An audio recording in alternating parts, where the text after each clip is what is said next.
Hello and welcome to this year's Social Media Mashup as part of Local Enterprise Week 2022. We are live from the Tower Hotel here in Waterford City. This afternoon we're here until close to 4 p.m. And while today's event is organised by Waterford Local Enterprise Office, we are thrilled to be one of the flagship events as part of Local Enterprise Week all across the country. So we have guests joining us from all four corners of the country this afternoon. So a huge thank you for taking the time out of your busy week to do that. I promise you we have a great panel lined up for you today, a great event. We're talking about the future trends of social media with an expert panel of guests, and we hope over the next 2 hours as well, just to take away some of the stresses that I know many small businesses have in relation to social media and just make it easier and simpler for you to level up your social media game. So during the event today, we would love you to get involved with us on social media. Regardless of what platform you choose, we are using the hashtags Social Media Mashup and LEW2022. So jump onto Facebook, Twitter, Instagram, whatever your platform of choice is, and join us online. Connect with myself, Theresa O'Reilly, our brilliant panel of experts, and of course, other like-minded businesses who are joining us on the call this afternoon today. We'll be opening up the event to your questions a little bit later on as well. So if you want to ask our panelists anything at all throughout the afternoon, pop it into the chat function on the call this afternoon or tweet it using the hashtag Social Media Mashup. So joining us today, we have Samantha Kelly, who you might know as the tweeting goddess. Sam is a Twitter expert. She's an author. She is an international speaker, TEDx speaker, and she has been featured in Forbes magazine as well as other big global publications. Sam's going to be talking to us a little bit later on about how she's built her business online and how as well she has leveraged her platform to help other businesses too. Also joining us for the second half of the event is Jordan Casey. He's one of the world's youngest serial entrepreneurs. He's a self-taught programmer and he founded his first business when he was only 9 years old. He's also gone on to grow a number of businesses while working on projects with the likes of the European Union, Google, Facebook, and he's spoken at over 200 events in 30 different countries to an audience of over 500,000 people. We are incredibly lucky to have him joining us a little bit later on this afternoon. But before we get to Sam and Jordan, we have three experts here raring to go. They're going to talk about the power of social media and the value that it brings to your business, to your brand. We want to talk about the importance of knowing your customer and identifying where they are online. And we also discuss the ever elusive viral content. They are Colm Williamson, founder of Waterford Whispers News, Sheila Galogly, managing director of Moirla Communications, and Paul Dower, the founder of Waterford in Your Pocket. Paul, I'm going to come to you first. Welcome back to Social Media Mashup. It's always great to see you. You started Waterford in Your Pocket as a Facebook page back in 2014. It was, a way to promote Waterford as a great place to live and to play. And you used really simple but engaging social media tactics and content, so to speak. But it's evolved a lot since then. And you've gained, upwards of 60,000 followers, and you've got your dedicated website as well. You've had a lot to learn along the way. Nobody starts out in social media as an expert. So just talk to me a little bit about, the power of learning about social media. Yeah, exactly. I mean, when I started off Water in Your Pocket, what I wanted first to do was actually have a dedicated website. And the idea behind Water in Your Pocket was just to show photographs, videos, anything that promoted water from the place where we work, live and play, as we'll say. So a friend of mine who was a web developer, Keane Foley, I approached him and I said, how much would it cost to develop a website? And he said, Paul, you need to go on Facebook. So Facebook was basically in its infancy back then. I mean, it was 10 years old because Facebook started in 2004, but very few people were using Facebook. So it was a learning curve from there. So I went online to have a look and see what was Facebook, signed up for Facebook and had a personal page. And friends and family were saying they're great photographs. So then I decided to start off Water in Your Pocket. And where the name came from was that a friend of mine had a business in Munich, in Germany, called Munich in Your Pocket. It was a book for all expats that were living there to show them where English-speaking doctors were, or whatever else. And I said, that's a great name for water because with mobile phones especially, you could always have a little bit of water in your pocket. So that's how that came about. But you're quite right. Back then, I mean, now you look at every college or whatever else, they're doing masters in digital media and whatever else. Back then, there was nothing like that. I mean, it was in its infancy, even from a marketing point of view. Even, as I said, when teaching marketing in college, whatever else, and teaching branding, they never actually looked at online resources like social media. Now, they were always trying to push websites and search engine optimization and all that, but they never looked at social media as a tool. So from there on, it was basically self-learning the whole time.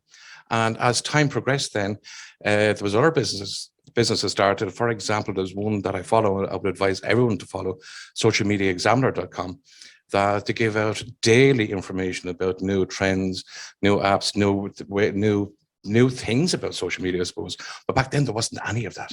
So it was basically in the wilderness on my own, in a bit of a desert. And but I suppose it was a positive thing for me because I was the only one out there doing that. I mean, Waterford Council didn't even have anything on social media at that time. Wow. So if anybody wanted to find something out about Waterford, Water in Your Pocket was the only place to come to. Absolutely. And do you need to evolve your business then in line with these new social media trends? You know, there's emergence of new platforms. You mentioned it was Facebook 10 years ago, but we now have, TikTok, LinkedIn, we've got Instagram, Twitter. Obviously, all of these are massive players on the social media page. How do you embrace those new platforms and how do you evolve your business in line with them? Excuse me. Well, I suppose like any business, it's organic, and you're going to have a look and see what new trends are coming out there, and you have to see will that fit into what you're actually doing. And in particular, with what I'm doing, I'm not selling any particular product. I'm only showing people about Waterford, where we live, and everything else. So it doesn't mean you have to be on every single platform, but naturally enough, you do have to look at these platforms to see how they would fit in with your business. One of the biggest mistakes that people always make is when they start off on social media, they try to be on every single platform. And it just takes time, and people forget how much time it actually takes. So like when you're doing a business plan, when you're looking about going online, you need to know what your brand is first, what kind of brand that you want to portray, and then have a look and see what age groups are on what. And then you can work backwards and see where your customers actually are, and you can actually go on to those things. But you're right, it is ever evolving, ever growing, ever changing, and you have to be able for that. There's going to be, Facebook are talking about changing how it looks in the next couple of weeks again. But it just goes to show, if you don't change with the changes, you're never going to go anywhere. So embrace the change. That's all. And that can be said online and offline. Oh yeah, right? totally. So yeah, totally, absolutely. Totally. Social media is often seen as a toxic place, right? It comes with an awful lot of negative connotations, but as we all know, and most people joining us, from home or work this afternoon, they know there's a lot of positivity and a lot of opportunity online as well. And I know that Sam later on, our Tweeting Goddess, is going to talk to us a little bit about that as well. But you have a very particular kind of positive ethos as part of the brand values within Waterford in Your Pocket. And you've very much built your niche on that. Talk to me about your kind of, the three things that I know you definitely don't do. Yeah, I suppose it's like anything else. I mean, you have to stay true to your brand, and what does your brand stand for? What does your brand want to be? And we started off that we wanted to be positive, want to show positivity. And I mean, everyone has their opinion wherever they live, on a product, place, or a thing, whatever else. But what we said, right, the best thing to do is no religion, no politics, or no bad news. Love it. Yeah. And I mean, that really helped us. Now, people will leave comments, and there can be negative comments and all that, but because people know at this stage, and again, this goes back to the brand, they know that we don't do bad news, so they don't leave the negative comments. And not one will, and of course you have the spammers coming in and all that as well. But the thing about it is that over the years, people are after seeing Water in Your Pocket as a brand that they can trust. So if we post something about an event or something that's happening, whatever else, people will say, oh yeah, I can trust that. So at the basis of all that is research. Make sure that you know what you're talking about, and make sure you have the sources where you get it from. Don't just think that you saw it in the newspaper that it's fact, because it might not be fact, because it might be a headline, or even that headline might be distorted and you're taking that as a fact as well. I'm not saying like fake news, but there's often the fact that it's untruths.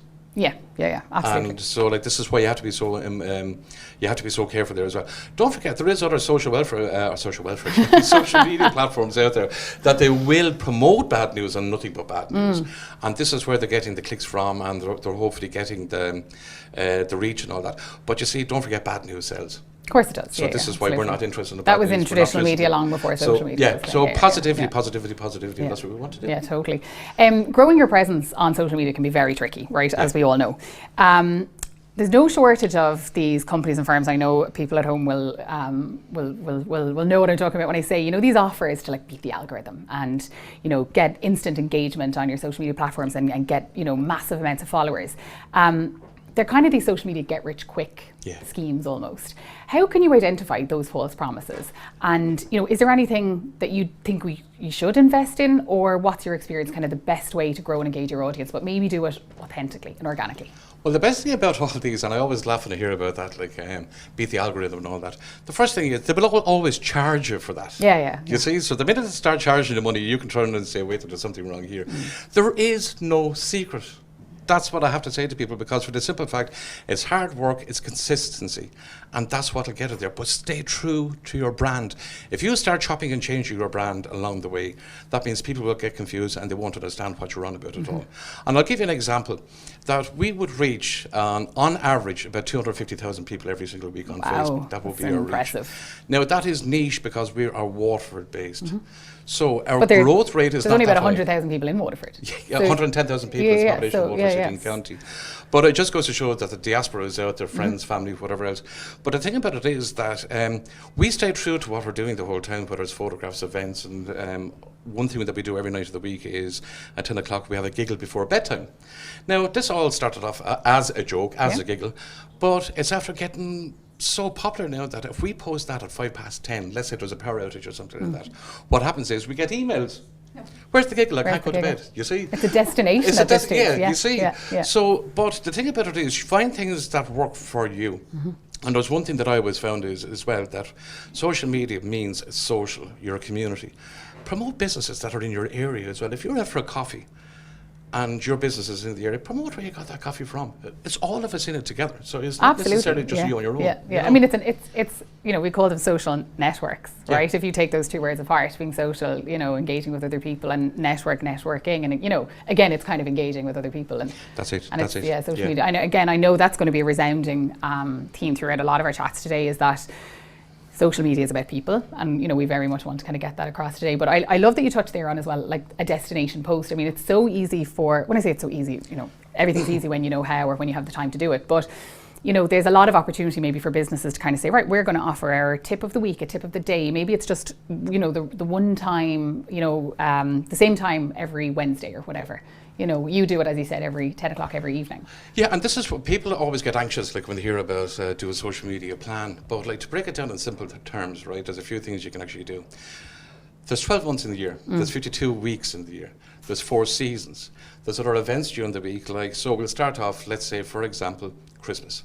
Start advertising in November, so you have Christmas coming up. So there's November, December taken care of. Then in January we have the sales. Then after that you have Valentine's Day coming up, St. Patrick's Day and Easter. Then all of a sudden the schools then are looking for, or people are looking for towards their holidays. The schools are on holidays, all the events are on during the summer. Then it's back to school time again. Then there's books, this and that and everything else that parents are looking to buy for their books, so they're looking for the bargains. And then all of a sudden it's September, October, and you're the last of the summer, and then you're coming into Halloween, and then all of a sudden you're back at Christmas again. So it is a cycle each and every year. Now there is variables in and around that will change, but those are the basics. So from there you can actually see what's going to happen. And as you quite rightly said, there is things like hashtag Thursday trick, for example, or Thursday tip. And there's all these things that you can do as well. Now, at times as well, that you want to go in on what's popular, because Thursday tip or Mindful Monday, whatever else, can be very popular that day. But people might see that because they're clicking on that hashtag, and all of a sudden then you can actually get more out of it. As I said, there's no secret to it. It just means you have to be looking, you have to test what kind of posts work for you when your audience is online. What are they looking for when they're on? I mean, for example, I would never post anything at 1 o'clock in the day, for the simple fact that people are out for lunch, so post something at 1:10. So when they're sitting down having their lunch, having a cup of coffee. So it's all those little things, and you have to see where your audience is. Okay, I love it. Waterford in Your Pocket as well, as you mentioned, your initial plan was to have a website set up. You started with social media, and you now have waterfordinyourpocket.com. So you have developed this website in addition to your social media. You know, why? Like, why not just stick to social media if it was working so well for you? There's a lot of static information that people are looking for. Now, as I said, the website at the minute, we're actually revamping it again. But like, for example, events, things that are on, places to go to, things to do. So the initial website we had were walks in Waterford. So where people could go for a walk, whether it be up the mountains, hiking, places to go horse riding, places to go abseiling or sailing on the river, at the sea, whatever else. And this is static information that people are looking for. So people often wonder about, like, does social media help your SEO?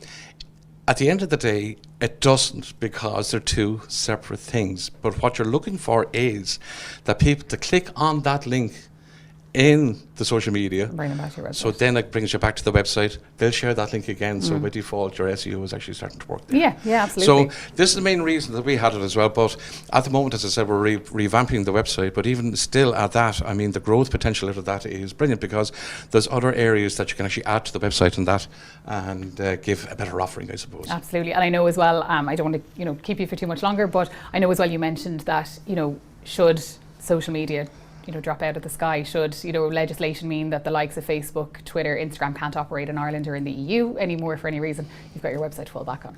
Well, that's it. That's a very good point, because look, it happened last year in Australia that Facebook closed down for about 3 or 4 days. At the moment, there's new data legislation going through the European Union, where it's going to make data sharing much easier for the customer or even for the business.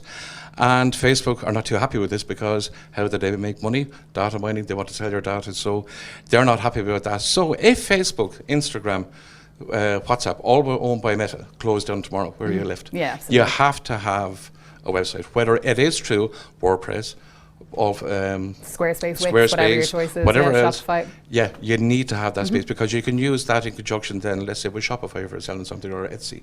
And there's always other social media platforms out there you can use, like, let's say, like TikTok. So always be aware that a website is very, very important to have. Brilliant. Paul, it's always a pleasure talking to you. You're a mine of information. So thank you again for joining us. Thanks, on Social Tracy. Media Mashup. So our next guest is Sheila Galogly. Sheila is the Managing Director of Marla Communications. It's an award-winning digital marketing agency. They provide strategy, visual and digital expertise to an ever-expanding client base right across the country and internationally as well. And I know that Sheila's philosophy is very simple. Know everything that you can about your customers and be where they are.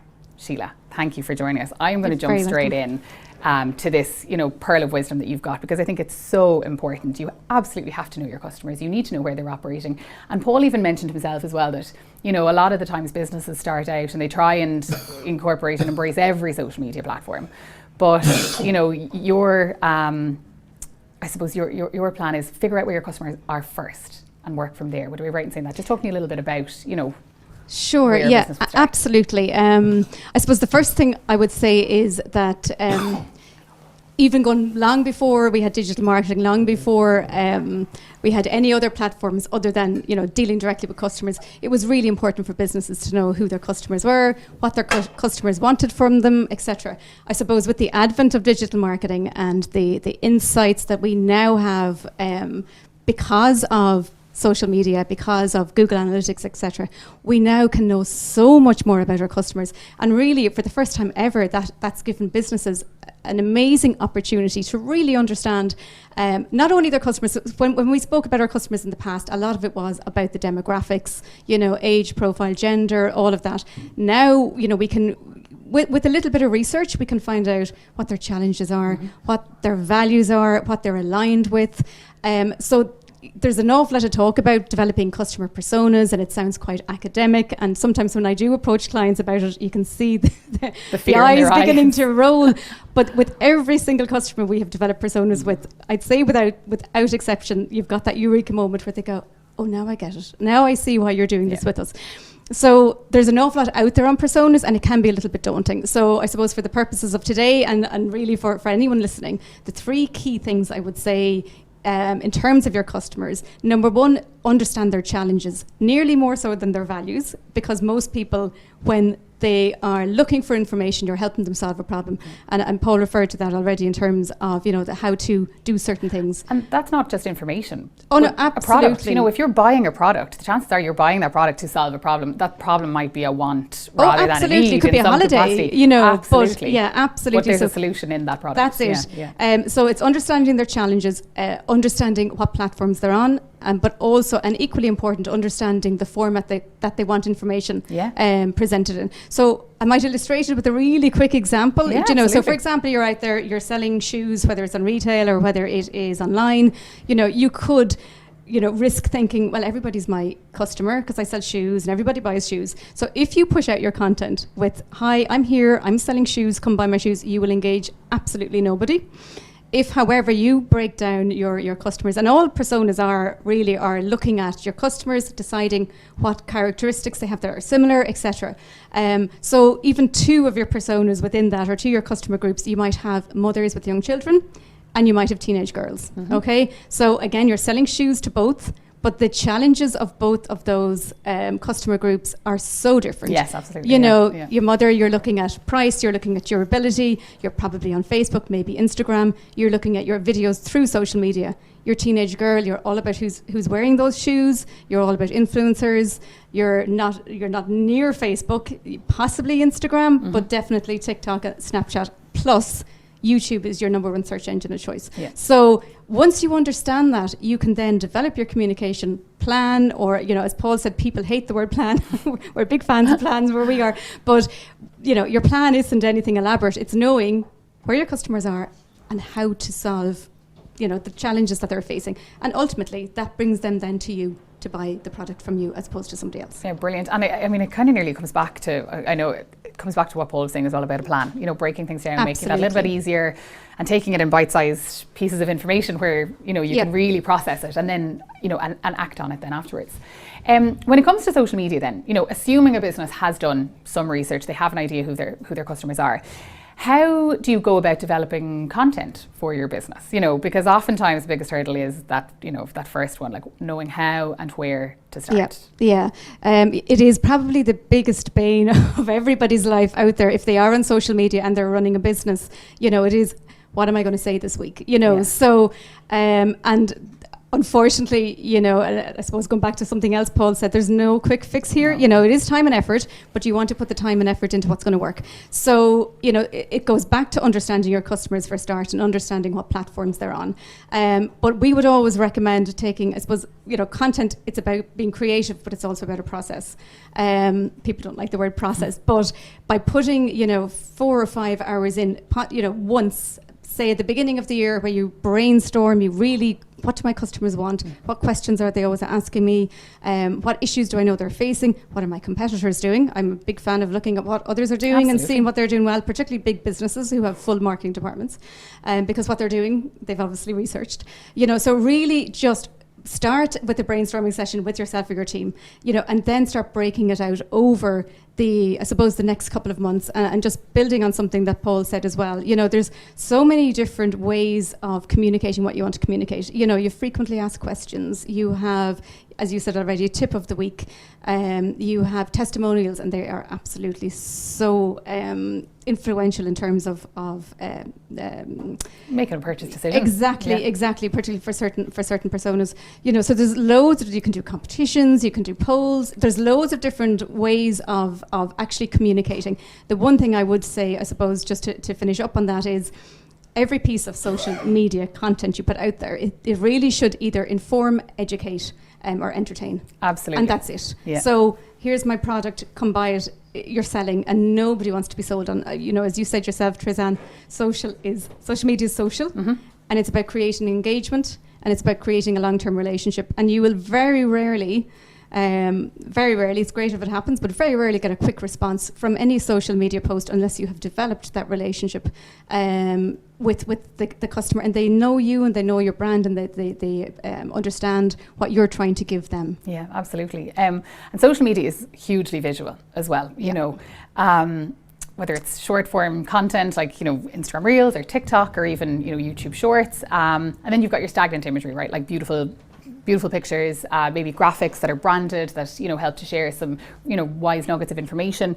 It offers a huge opportunity for businesses to create consistency and, you know, a visual identity that somebody sees it and they instantly recognize before they see that it's your account that shared the post. They see the post and recognize the brand.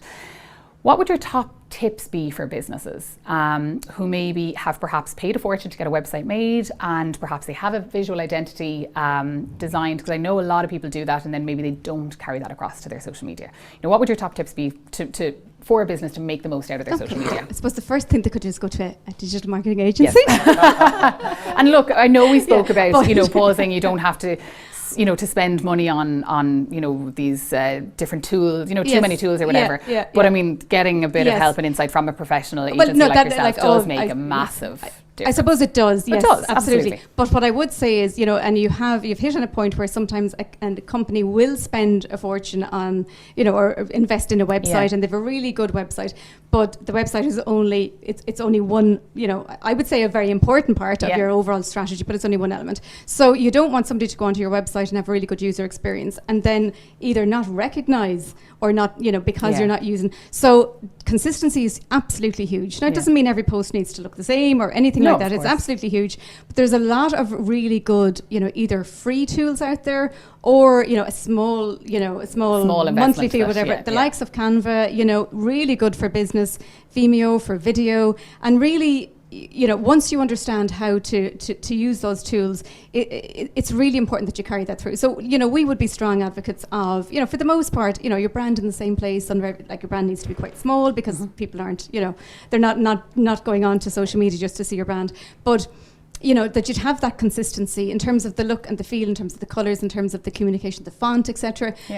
You can mix it up, but I would say it's really, really important that, I suppose, going back to, again, the point Paul is making in terms of what does your brand stand for? And as long as all your communication tools reflect what your brand, your business, your brand, people think your brand is your visual communication. It is absolutely not. So it's everything, you know. So as long as there is a consistency in terms of your messaging, but there's so many really good you know, either free or very competitively priced tools out there to help you with your visual communication.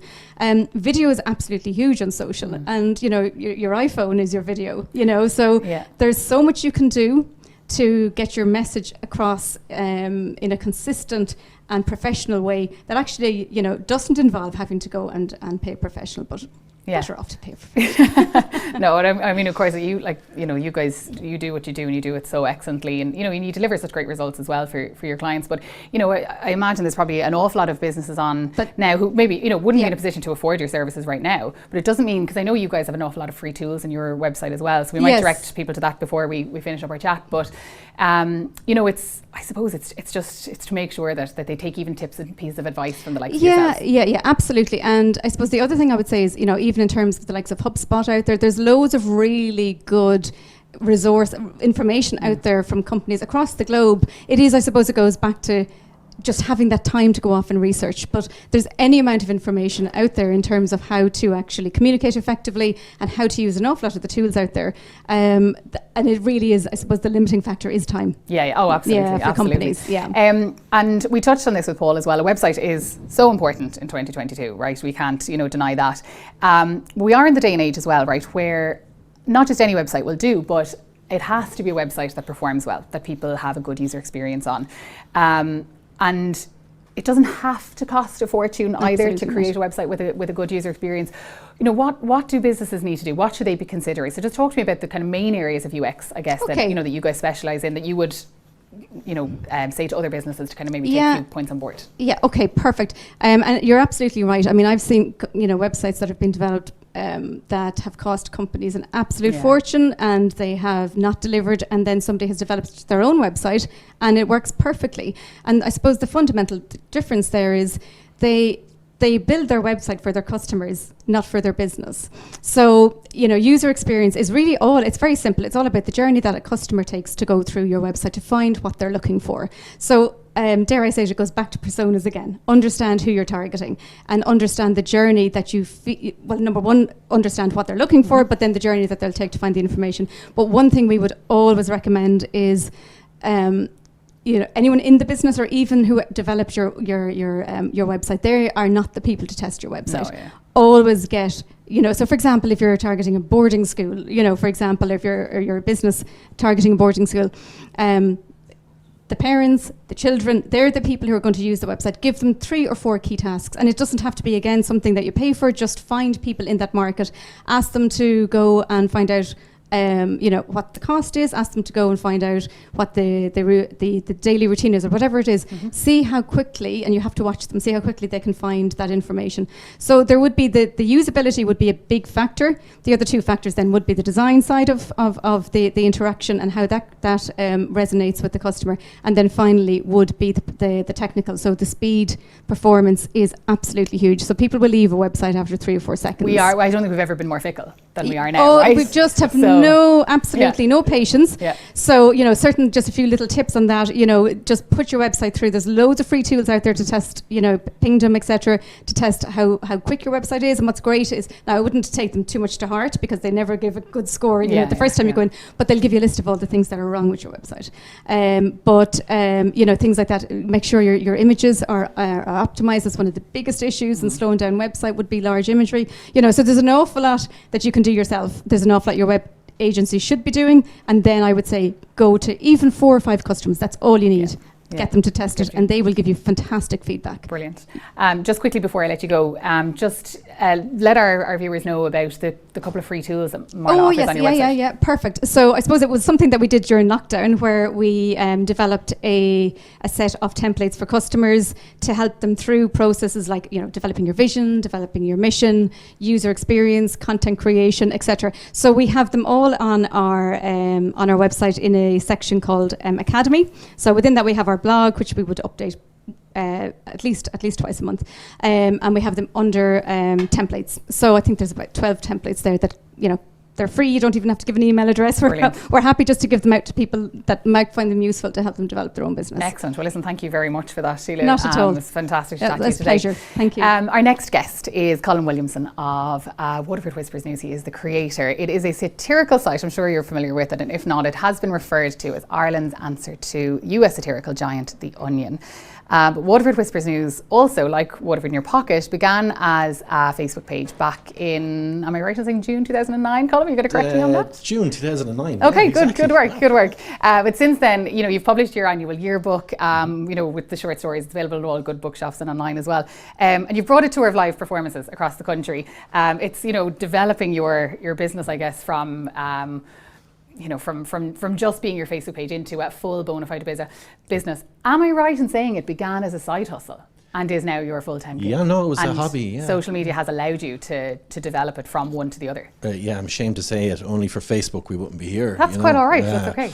Yeah. So when Facebook was, good and the tap was fully on with its reach, we went viral all the Cleaned time. up, So thanks Facebook. Yeah, absolutely. Just talk to me about the growth of Waterford Whispers News over the years, like how you went from just being that Facebook page to where you are now. Yeah, it's quite slow. I suppose 2009 was, again, as with Paul, that's when Facebook kind of came on the scene, and I suppose engaging content kind of wins with Facebook. If you can spark debate, commentary, it really adds weight to the post. So as I say, it's funny as money, so if you have a lot of people talking on a Facebook post, you'll see it more in news feeds. It improves engagement and reach, which is probably what satire does. It sparks debate.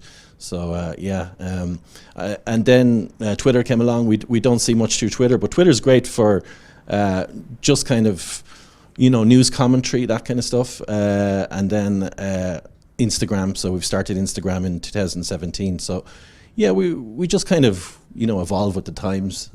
TikTok, we've started TikTok 2 years ago.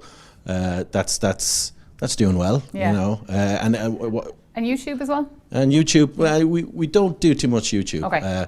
Reason being, the Facebook is we're kind of dependent on Facebook to a degree. A lot of our traffic comes through them, 30%. Wow. So it used to be 90. Wow. So it shows you how it's has evolved. It over has years. evolved, yeah. Absolutely. Yeah. You've built a business based on content, right? But in a world where anybody can create content, technically, right? Yeah. As Sheila mentioned, you know, all you need is your smartphone and connection to the internet, and the world is your oyster, essentially. How important is it to find your niche and to really develop, you know, the brand and the tone of voice of Waterford Whispers News? Well, yeah, we've a unique brand, you know, and even the imagery and branding, it's important to us. It's impactful, you know. I suppose, you know, the brand, again, evolved. You know, it was kind of silly at the start. It didn't look great. I remember our old logo was awful looking and glitchy, and it was there for years until, you know, someone said, you better change that. It looks awful, mate. Yeah, Sounds like a bit of honest feedback. Yeah. So, yeah, it's just grown. I mean, it's a beast. Whispers is a beast, and it's you know, we have a core readership of 500,000 a month, so it's a bit of a mission to try and monetize that as well. So, sorry, what was your question again? Just about developing, I suppose, finding your niche, and then the just niche, developing your tone of voice. I suppose, yeah, satire is our niche. You know, commentary on, you know, the everyday news events. We would constantly, you know, look at the news, obviously, and see what's trending. That's a big part of what I do every day, is go, right, there's no point in doing, you know, a story that's not really trending, which is kind of sad, because then you have, you know, the actual news controlling what you're doing. You know, it's kind of like, oh, here. But our audience, yeah, it's a split mix of male, female. Our biggest core is, you know, 25 to 35-year-olds. Yeah, which is interesting, because you started back in 2009. Yeah. So those 25-year-olds. It used to be kind of 18 to 25, and it grew. Has your audience grown with you, or are you getting us? Yeah, new? maybe it's because we're just old now. And, you know, I don't know. No, we have a broad space. Like, I mean, it's we have a huge, between 18 and 65 even. We've a huge, massive audience with it, you know. And the book does well, obviously, every year and stuff. But it is a niche, I suppose, satire, and it is a hard sell as well to brands sometimes. But like, yeah, we struggle through it, you know. Yeah. Do you have to jump on every single trend? And I don't mean necessarily just trends in news, but also trends on social media. Yeah. You know, where do you kind of fall with that? We satirize everything, even the way news is delivered. You know, like, say, I don't know if you ever see Now This. Oh, news. Yeah. So, you know, those kind of text-based news videos. So we would satirize them, or anything at all, anything that engages. So the good thing about satire is, you know, people have already done the hard work, you know, so they already know how to, you know, engage with people. They know the kind of articles that would engage, the kind of clicky bait stuff, you know, and we would satirize that, knowing that, you know, it works. That it's going to work for you guys as well,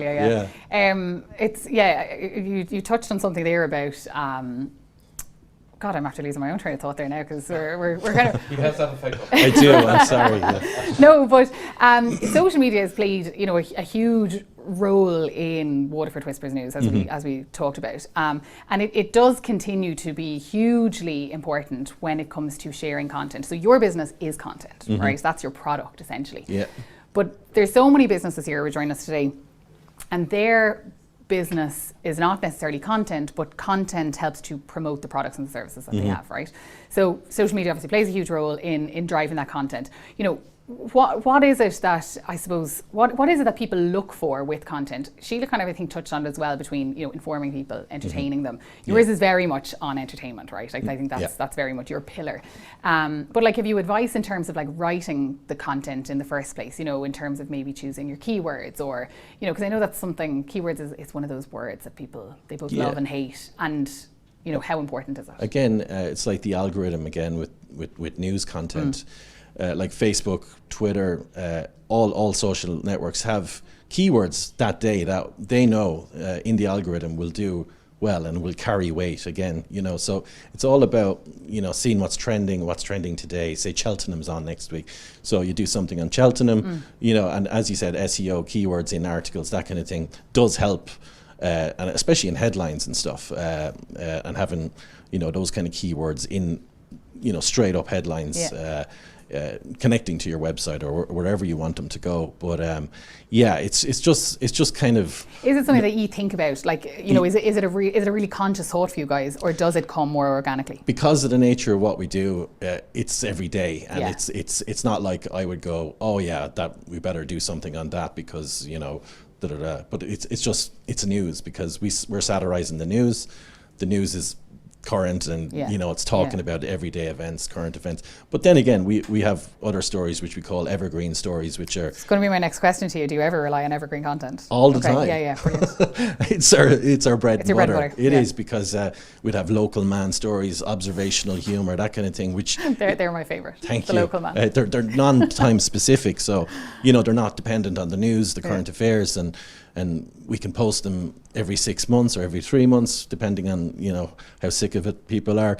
But yeah, and they do well. They do just as well every time. So don't be afraid to reuse something, you know, that is not time specific to the current times. You know, yeah, we do a lot of evergreen stuff. Brilliant. And I think that's a really good piece of advice, because there are, I know a lot, and even clients that I work with myself, you know, they're nearly afraid to reuse or repurpose content because, oh God, I use that already. People will think I can't come up with something new. And just on that, like we notice when we do repost evergreen, the algorithm delivers it to different people. You get me? So Okay.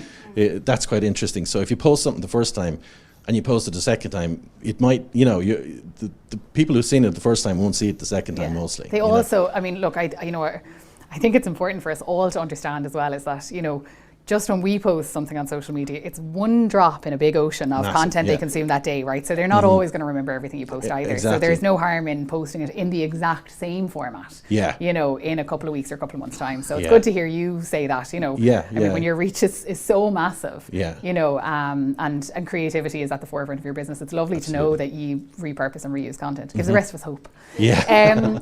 You've got a really strong brand community as well, and I know this is something I'm going to be chatting to the lads after our Q&A in a few minutes about, but the brand community of Waterford Whispers News, like how important is that to you? And was that something that you know, developed very consciously, or did it just grow organically with your brand as it evolved? Well, yeah, I suppose trying to, you know, not depend on Facebook too much, we started...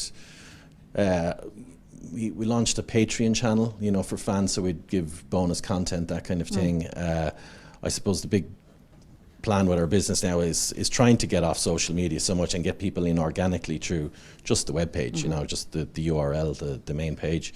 Yeah, so it's constant battle, just trying to keep up with what Paul was saying earlier on with Facebook. They're constantly changing the goalposts, you know, so... yeah, so there's a lot of, I don't know, it can be stressful and stuff, but yeah, it's just, the audience is great. Like, as I said, we have 500,000 or whatever, but we reach 1 million a week or something ridiculous, and it's great. Geez, Paul, 250,000, some achievement It's like incredible. that for Waterford, like, you know, Yeah. it's insane. And it shows you that positive content, good content, you know, is key to holding your readers and, you know, keeping them there and hopefully getting them, you know, subscribing, that kind of thing. Yeah, absolutely. I can't not talk to you about viral content. Yeah. I don't think there's a content creator or a social media manager who hasn't been asked at some stage, you know, can you make that go viral? Viral, yeah. No problem. You know, absolutely. I'll just press that magic button there, Yeah. no bother. It comes with an awful lot of luck. But you guys have kind of nailed it to an extent as well. I'd think so, you know, as but, the publisher of some of the very, you know, the funniest viral content out there, is there a trick? There's, again, funny is money. That's it, Okay. you know. Funny is Like that. just being bunny. It's just being like, you know, creating the engagement, creating something that will, you know, that will spark people's either interest or comments.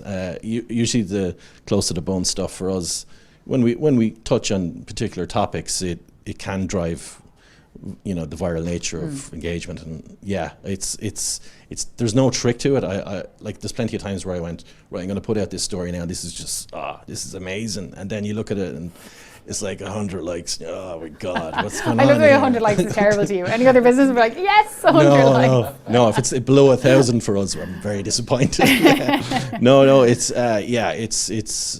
you can never predict it, and it's the really silly stuff then. Like the North Korean one, for example. So that was our main one, the one I did. on a Monday morning. I Just had to it. remind anybody who maybe hasn't. So who, one Monday hasn't morning, seen it, I said, right, I had this draft. It was there for, and I said, oh, this is corny now. I'm just going to put it out because I had no other ideas. I said, North Korea send the first ever man to the sun. And he lands on the sun, but he went at night because, obviously he didn't want to get burnt. So that went viral. CNN took it up. And they all thought it was real. They all thought that was an actual thing North Korea said. And I was there, and I didn't think of it like, oh yeah, they think it's real. Well, this thing blew up like it was like 2 million. What year was this? 2014. Okay, so not too long after. Just Kim Jong-un before. would That happened, and then I said the month later, right, I'm starting a business here because I could see the figures and the money coming in, and it's just like, right, okay, we have something here, and obviously our main goal is to always get something like that, but again, Facebook, they've so clamped down on viral and anything. It's very hard to go viral on Facebook anymore, or any social media. Unless you pay for it, unless you pay for it, absolutely, yeah. I'm coming back to that because it is one of the first questions that has just come in our Q&A, which I'm going to pose to all three of you in just a couple of minutes. But Colin, just before I wrap up with you, where do you see social media going in the future? And what opportunities do you think it'll offer to both Waterford Whispers News and other businesses? Yeah, where do I see it going? Really? Yeah, Jesus. Hopefully it doesn't change too much. Otherwise, like TikTok is great because we find that turning articles into kind of text-based videos and stuff does really well now. It really awards good content. I know it's a younger audience as well. So I like TikTok a lot. I used to hate it. I used to look at it and go, what the hell is this? It's like, it's just crazy. But yeah, really starting to like TikTok. Where do I see social media going? The metaverse thing is, I don't know about that. I think that's just a fad. Okay. But I have VR at home. I have a couple of VR rigs, and I do love VR, and I understand it, and I've had it for 5 years. I really love it, but I don't see. You don't see it becoming as mainstream, I don't think so. A lot, especially with privacy and the way Facebook have it set up, and they're trying to rule. The VR world, and basically what they're doing, they're just basically copying everything everyone else has already done. The metaverse is like this VR chat. It's the same thing. You have the poker. There's Poker Stars VR. I mean, Facebook just rob everyone else's ideas, and and they bully them out of it. So. Where do I see it going? Facebook takes over everything. Maybe. Okay, all right, interesting. There we go. Okay, so I want to put it out to you at home or at work, wherever you're watching from this afternoon. If you've got questions for our panellists, don't forget you can pop them in the chat box. Keep them coming in right across the event. We're picking them up behind the scenes here, and we're going to pose them. I'm going to pose the few that have come in already to the lads here, and then we'll chat with Jordan and Samantha after the break as well. If you do want to tweet them, you can use the hashtag social media mashup and pop them in the chat box, and as I said, we'll hit the lads with them. So the first one that has come in, and Colin, I'm going to go to you on this one because you mentioned it there just towards the end of your chat. Can you still go viral on Facebook? David in Wexford wants to know. Like, is it over? If you keep the content Facebook only, yes. But if you're trying to post a link to your website or an external link, you will never ever go viral through Facebook. So you're suggesting keep the content native on the keep Facebook it native platform. to Facebook. Either it's a JPEG image, a video, and that goes for all the platforms. That's not just for Facebook. And it makes sense too, right? They don't want you leaving. They don't want you leaving at all. That's why they created instant articles. So we would use instant articles with Facebook, which is basically our content in Facebook, but it's held on Facebook. So they love that. Okay. Interesting. Niall in Dublin wants to know, so do you guys sell to customers, or do you kind of solely rely on like ad space or subscription for revenues? Like, you have your book, right? That's a product. Yeah. So the book came out of the viral nature of what we do, and that's a bestseller. It's in the top 5 every year, which is great. Then we're starting a podcast in July. Will that be subscription based? Well, the bonus content will be available on our Patreon only kind of thing. So we have Patreon, which I started 2 years ago, probably the worst time to ever start.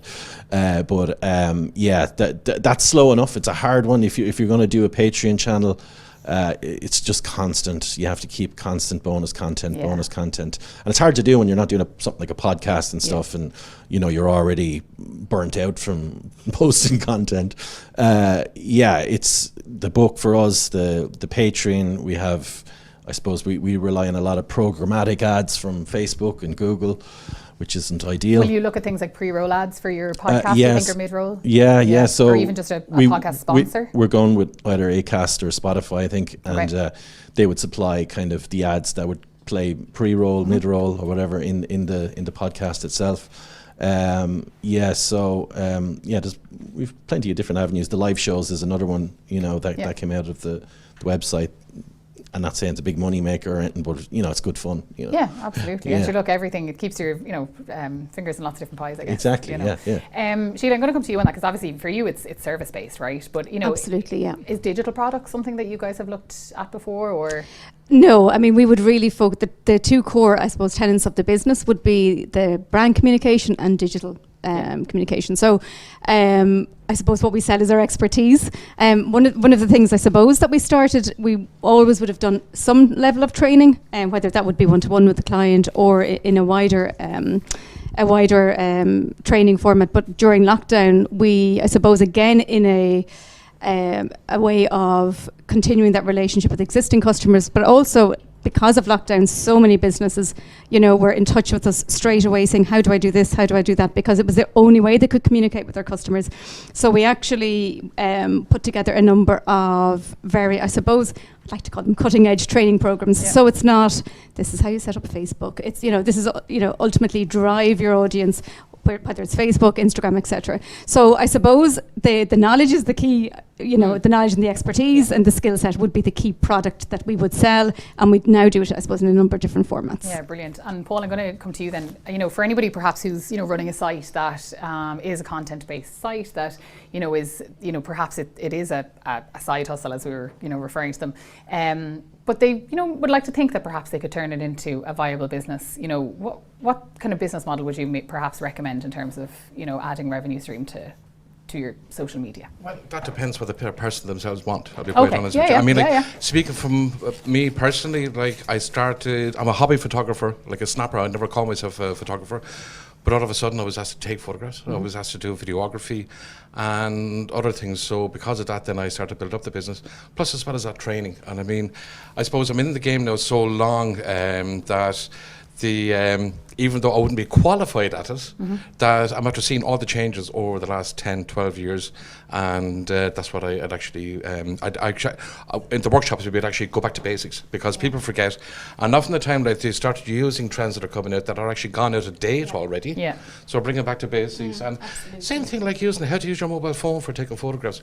Clean your lens is the main thing, because how many videos do you see or photographs, smudging, little things like that. So I found out doing what I was doing, because I didn't have a specific product to sell, that I started going off into other areas, and that's where it came about. But again, with the website, we have Google Ads, for example, running, and all those things that are free to set up, don't forget. And I love this idea of free, because there's a lot of them out there. And again, but just be careful what you use, because there's some good ones out there and there's some bad ones out there. Brilliant, okay, so Sheila, I'm going to come to you with this one. Monica was on, and she is looking for advice on how to find a great web designer or a good digital marketing company. Like, are there kind of different companies with different attributes that maybe best serve large enterprises or small businesses or businesses working in different industries, perhaps? What do they look for? Yeah. Well, I suppose if she's got no clue where to go, the best place really is to start looking at those companies' websites themselves. Do you know? So really, you will find directories for the best agencies here, but they're all paid and they're not very authentic. And also the portfolio of the business. Absolutely. So if you look, one of the best things to look at. Well, I'd say there's probably their own website that at the very least it's well developed, that the SEO on it is strong, etc. Because if it's not strong in their own one, absolutely, they're not doing a very good job themselves. I would say the other key thing would be look at their portfolio of work and look at their testimonials. Brilliant. They would be probably a good start. Absolutely. 100%. And the other thing, just the other final bit of advice I would give her is, make sure that they do get the full fee from the agency from the start. So it's not, look, we'll do this bit and then we'll come back to you. That you have a full fee from the start, so you know exactly what's included. Because sometimes she may make the assumption that, this obviously includes SEO, or this obviously includes, and then it doesn't do either side any good to know halfway through it that it actually doesn't. Yeah, absolutely. You're not getting what you kind of hoped at the start. Exactly. So Colm, I'm going to come to you with this one, and keep the questions coming in, please do, and we'll pose them to Sam and Jordan as well at the end of the chat. But Colm, short form versus long form video. You guys do use quite a bit of video as well as part of your content strategy. The power of vlogging, are we really looking at that snackable size content, or is long form kind of here to stay? Because I know TikTok, right, have introduced, longer form videos on the platform recently. Yeah, TikTok's very short because, again, you have young people using it and they tend to in and out quickly. I want 5 seconds, 10 seconds, past 30 seconds, you're wasting your time, Facebook then are kind of gone the other way. They used to be short form. Now they're promoting plus 3-minute videos to get their mid-roll ads playing. Yeah. So Facebook Watch has kind of gone into competition with YouTube, that end, streaming services. So you're starting to get movies on Watch now. Whereas before, they started off at again, like TikTok, the small, short form content. So it can work both, if it can work for you either way. There is no answer. Is it long form or short form? Personally, if I get a client in doing a bespoke video, short form is the way to go. A minute and a half. Mm-hmm. If you go over that, again, retention goes down. Twitter is weird. Twitter's just like, I don't know what the hell Twitter is. It's just like news and. Well, we have our tweeting goddess coming up later on, so she'll be able to hopefully put us a waterfall put us right on BS, Twitter. I don't know. Yeah. So no, TikTok is. She's giggling away in the background over there. TikTok is great. Yeah, go for TikTok if you want to engage with the young folk. Okay. All right. I just said there, yes. Waterford Whispers News. I can see you tomorrow. The headline: Waterford Whispers CEO tells people how to make friends. I'll take that. Yeah. Excellent. I love it. Give you money later, guys. Thank you so much for joining us. So this first half of our social media mashup this afternoon. Paul Derra, Sheila Galogly, and Colm Williamson. You've been a mine of information. Thank you so much. Thank you. Just a reminder to you that we would love you to get involved with us today on social media. It doesn't matter what platform you're on. We are using the hashtags social media mashup and LEW2022. So whether that's on Facebook, Twitter, Instagram, TikTok, LinkedIn, whatever it is, join us there, and of course pop your questions, as we said, into the chat box, or you can tweet them using the hashtag social media mashup.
So our next guest on the panel today is Jordan Casey. Jordan is one of the youngest serial entrepreneurs in the world. He's a self-taught programmer. I mentioned earlier he founded his own business when he was only 9 years of age. He now runs his own company. He regularly works on projects as well with the likes of Google, Facebook, the European Union. He is a very accomplished speaker. He has delivered talks to over 200 events across 30 countries and to an audience of more than 500,000 people. It is extremely impressive. If there is ever a man to inspire your entrepreneurial spirit, it's Jordan Casey. Welcome to Social Media Mashup. Thanks very much. I want to ask you first of all about the world of entrepreneurialism online. Some people think it's kind of a surefire way to become a billionaire. They hear of these Mark Zuckerberg's in their college bedroom and they see the likes of the billions he's got now. Amazon, Facebook, Stripe. It also then has this perception of it's just a little business online, but it's very much somewhere in between for the most part. Yeah. What's your experience? I guess because that lack of a physical product, I suppose, is what sort of deviates it there. For me, in my entrepreneurial journey, without the presence of social media in general and the internet, I don't think I would be in the position I'm in. Especially at my age, having come up, being born into the internet. Can I ask you, how old are you? I'm 22 now. Okay. So yeah, being Wow. being born into an area or a world that the internet always existed in. I guess I'm really lucky, and I take advantage of the generation that I'm in that, for example, if I was creating games, or if I was an artist or a musician creating my business online, the presence of the internet and the presence of the resources that are there for me, and the community and the networking and the education, I wouldn't have had before. So yeah, I guess the internet and social media in general has played a huge role in promoting myself and my entrepreneurial journey in general, I guess. Yeah. You're pretty much self-taught, right, when it comes to all of the work that you've done online. If you were teaching yourself, at the age of 9, right, it technically means any of us could teach ourselves at any age, really. For someone maybe who has an idea for an online business and doesn't really know how to kind of get it out there, or what kind of digital platforms to use, they really can use obviously social media to kind of take their business to the next level. But what advice would you give them? Where do they start to get their business from concept to into a working business model essentially? And do they need a huge amount of financial in investment to get started online? Well, for me, everything's been bootstrapped really, so I would probably say no to that. But for me again, the likes of YouTube has been my entire education. Anything that I've ever wanted to learn, whether it be in programming or marketing, graphic design, has all been through YouTube. And even now, that was about 10 years ago, even now there's dedicated platforms solely based on the education of these tools. Google have their digital garage, so I've used that a lot for the likes of AdWords or using the analytics products. I think in terms of financial requirement, no. I think just building or joining a community there. So even for me, there's lots of young entrepreneurs on the likes of Twitter that I engage with and collaborate with a lot. And I guess that's another aspect that the internet has provided to me. It showed me the importance of collaboration, and it's given me an opportunity to network and build a community around education and working together. But yeah, YouTube for me has been the big one. And yeah, pretty much. Excellent. What about intellectual property? I hope you don't mind me asking you about this, right? But what technically is to stop somebody? Say, again, someone at home has an idea for a business and they decide they want to hire a developer and they share their business idea. What's to stop that person stealing the idea and turning it into a business of their own? Yeah, that's intellectual property has been a big bane in my career so far. I work with the European Union Intellectual Property Office on an initiative called Ideas Powered, and it's basically hoping to educate young people like myself, young entrepreneurs, about intellectual property. And for example, I've had many issues in the past with my trademarks or copyrights or even just ideas. And even as a software developer, patenting software and code is something that's very difficult, quite difficult. And there's a fine line between what exactly can be patented in the software world. But I guess just for me, having the knowledge and just being aware of it, I never would have realised the importance of trademark or copyright, or how easy it would have been to have been plagiarised in the past, and being exposed to the European Union Intellectual Property Office and the resources that are available online, and even opportunities to trademark and copyright your assets for free or for very cheap. Being aware of it, educating myself on it, that's been the key. I wouldn't have recognised the importance of it before. I think a lot of young people are like that as well. We're just kind of go. Mm-hmm. But actually looking back and actually educating myself on it has been a big plus for me. Brilliant. I want to chat to you as well about the term digital marketing, right? I find it a funny term.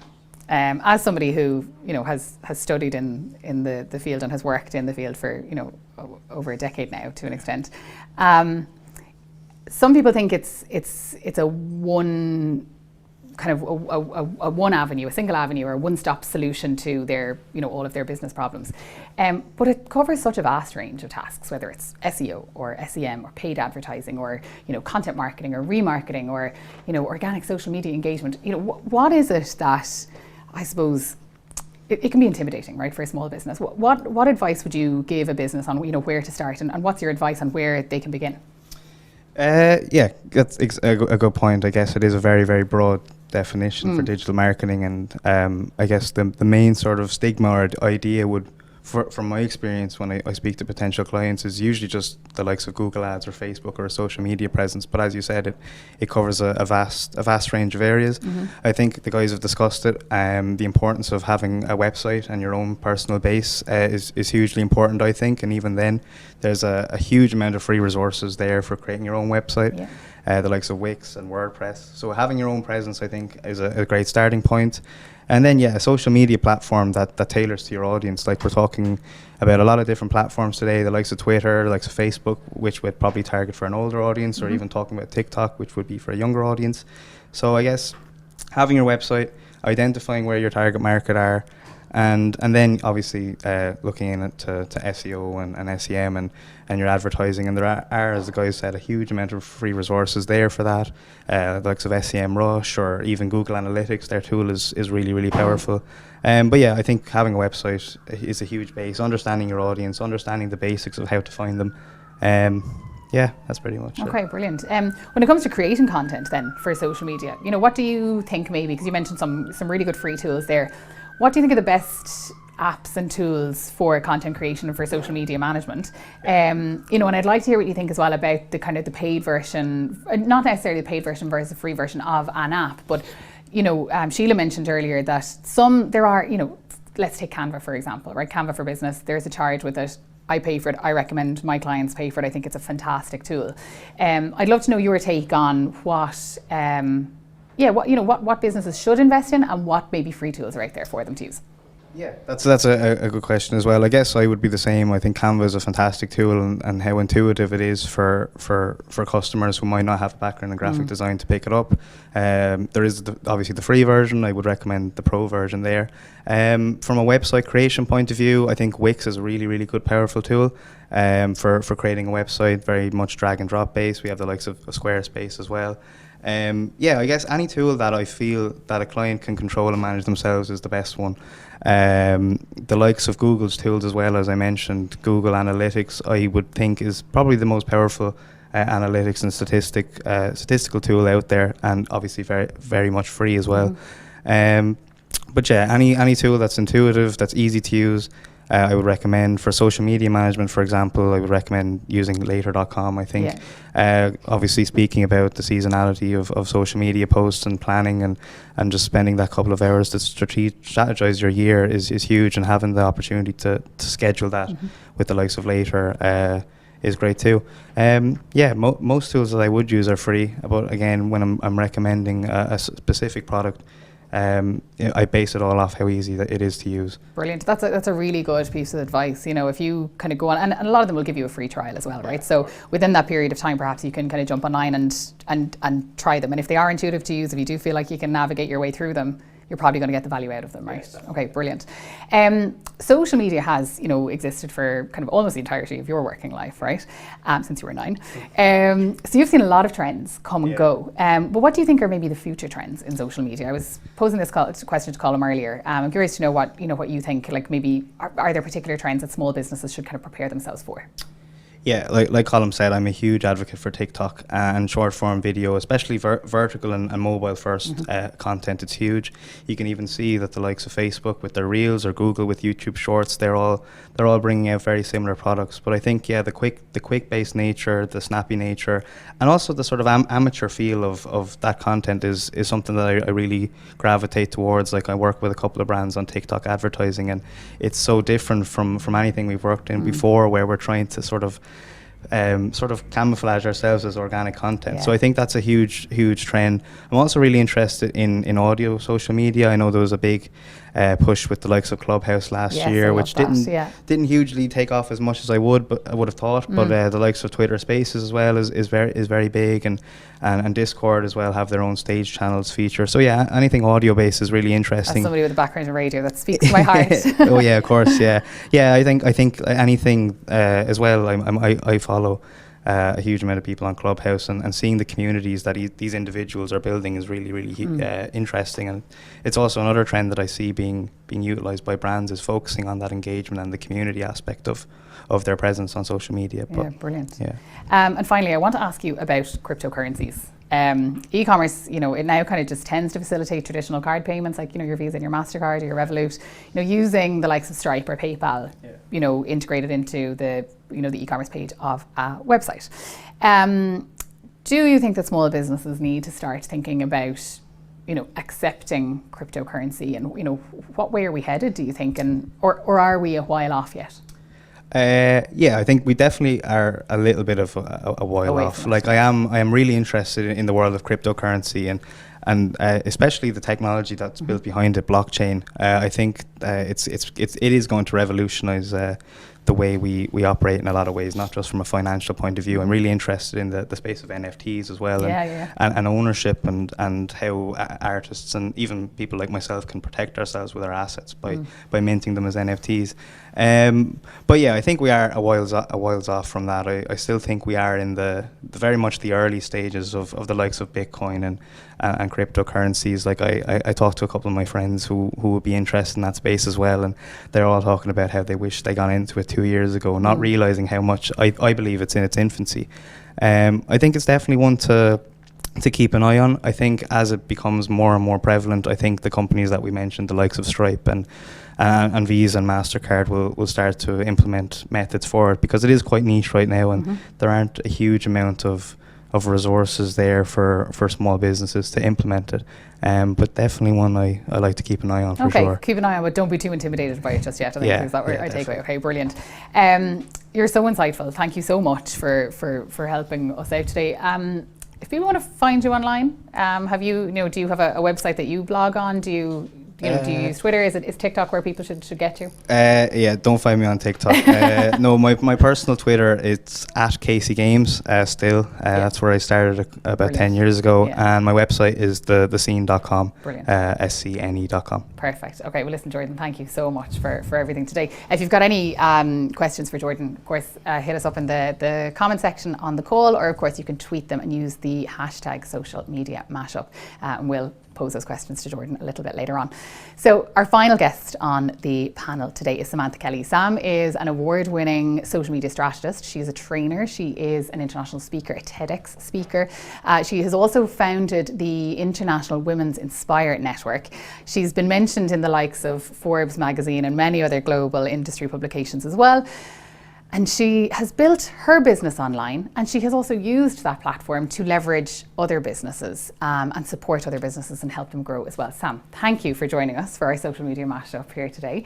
It's a pleasure to talk to you. It's always great to see you as well. But I want to ask you about the importance of being authentic online, because I think that is, would I be right in saying that's your kind of resounding piece of advice to anybody who's operating online? Be authentic and be yourself. Yeah, absolutely. And I just want to give you a shout out, because I think you've done a great job today. Oh, thank you. Thanks very much. But also, it's lovely to chat to everyone today. Yeah, no, it's great. And Jordan, he's just such an inspiration. And we met 10 years ago, myself and Jordan. This is the first time we've seen each other in 10 years.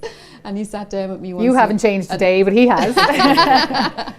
I'd like to know that, yeah. Sorry about that. I wasn't holding the mic up high enough. Sorry about that. Yeah, authenticity is so important, and how you treat people. Like if you're an idiot offline, you're going to be an idiot online. Okay, so I always say if you're not good offline with people, you're not going to be good online either. Okay. And it's really important for you to be yourself. I want to be like Gary Vaynerchuk. I want to be like Michelle Obama. Just be yourself. Jordan has done. He's just been himself. And he's just has his style, and he has his friends. He has his unique way of doing things. So just be yourself. Everybody else is taken anyway. And I just also wanted to mention some of the tools. Like there is an Irish equivalent to Canva. I just want to mention it because we're at the local enterprise office, and there's a lot of Irish business owners watching. Just Design Wizard is based in Cork, and they're similar to Canva. And then there's Feed Alpha. They're based in Carlow, and they do content scheduling as well. So I just wanted to give them a shout out just because. So just remind us of those two names again. Feedalpha.com. It's a couple in Carlow. They run that. And that's a social media scheduling. Yeah. Brilliant. And then Design Wizard is an equivalent to Canva. and they're an Brilliant. Irish version. They're based in Cork. Excellent. So I like to kind of support the Irish business as much as possible. But like Clubhouse as well, Jordan, you need to follow me. I haven't seen you there yet, and I run a room there. And then Twitter Spaces. There's so much going on, but that even comes down to authenticity, doesn't it? Like people aren't going to join your rooms, people aren't going to join your network, people aren't going to follow you or retweet you or engage with you if they don't like you. Yeah. Okay, so if you're a wagon and you're They're certainly bitching not going to about do it in a everybody, positive way anyway. you know, I know. and you're giving out about people and you're giving out about the water charges or whatever, you know, you might attract other people who give out about that. But if you want to attract good people, it's like my Twitter bio. It says nice people collector. Yeah. There's a reason for that, you know. So, And it's, you know, it is great because I mean you're lovely whether you're sitting down having a coffee and a natter with you or whether you're engaging with you online. So you know, you're right. You have to be you online in the same way as you are you offline.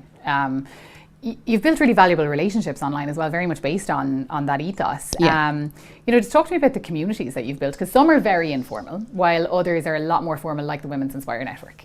Well, even that's not very formal, to be honest. I mean, I just felt lonely myself, you know, and it's like when you find something, if you find a problem that you're having, chances are someone else is having the same problem. And I felt lonely working from home. I felt isolated. And I knew I couldn't be the only woman building my empire online in my little box room in Rosslare Harbour in Wexford. And I was right. There are women all over the world, just like me, who want to learn, want to be inspired, want to hang out with good people, and so I just created my own network. So here's a little tip for today: if you can't find what you're looking for, create it yourself. I love it. You know, Love it.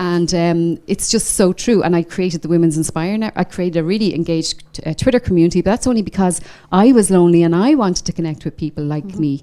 And you know, even it's so nice to see Jordan, because you know, I know that when I met him, you know, and we both know similar people.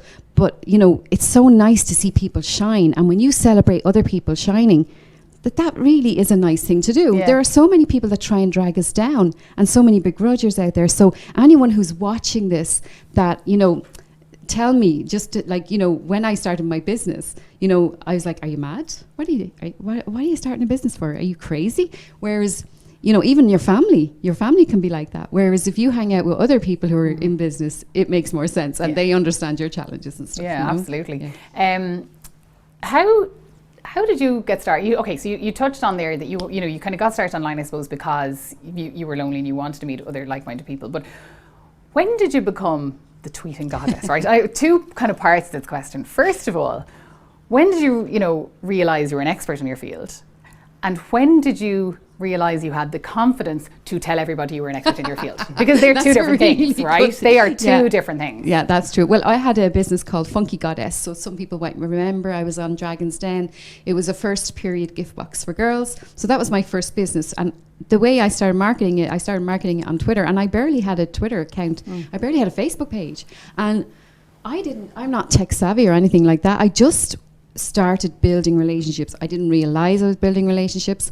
And when I went on Dragon's Den, the investment didn't materialize, so I was still in the same situation. I still needed the investment. Jordan, I'm sure you know all about that.